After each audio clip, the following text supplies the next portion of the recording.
लातूरमध्ये भाजपाचे युवा नेते तसेच MIT शिक्षण संस्था समूह लातूरचे संचालक प्राध्यापक तेजस हनुमंतराव कराड यांचा जन्मदिवस विविध सामाजिक उपक्रमांनी साजरा करण्यात आला.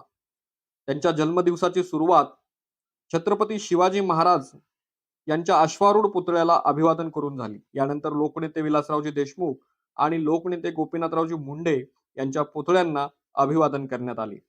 तसेच लातूर शहरातील अहिल्यादेवी होळकर यांच्या पुतळ्याला अभिवादन करून त्यांनी या पुतळ्याच्या लगतच असणाऱ्या विठ्ठल रुक्मिणी मंदिरात विठ्ठल रुक्मिणीची आरती केली.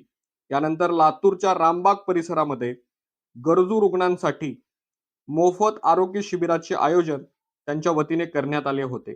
या शिबिराच्या माध्यमातून नागरिकांची आरोग्य तपासणी सुद्धा करण्यात आली. यानंतर मातोश्री वृद्धाश्रमातील आजी आजोबांना फळ वाटप करण्यात आले व त्यांच्याशी वार्तालाप साधण्यात आला. लातूर येथील गोशाळेत गायींना चारा वाटप करण्यात आले. तसेच एका दिव्यांग शाळेतील विद्यार्थ्यांना शैक्षणिक साहित्याचे वाटप सुद्धा त्यांच्या वतीने करण्यात आले. वाढदिवसानिमित्त रामबाग परिसरात चिंतन सोहळ्याचे सुद्धा आयोजन करण्यात आले होते.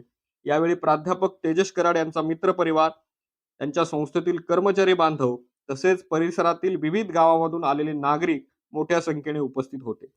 सायंकाळी लातूरचे ग्रामदैवत श्री सिद्धेश्वर रत्नेश्वर यांची आरती करून वाढदिवसाचा समारोप करण्यात आला.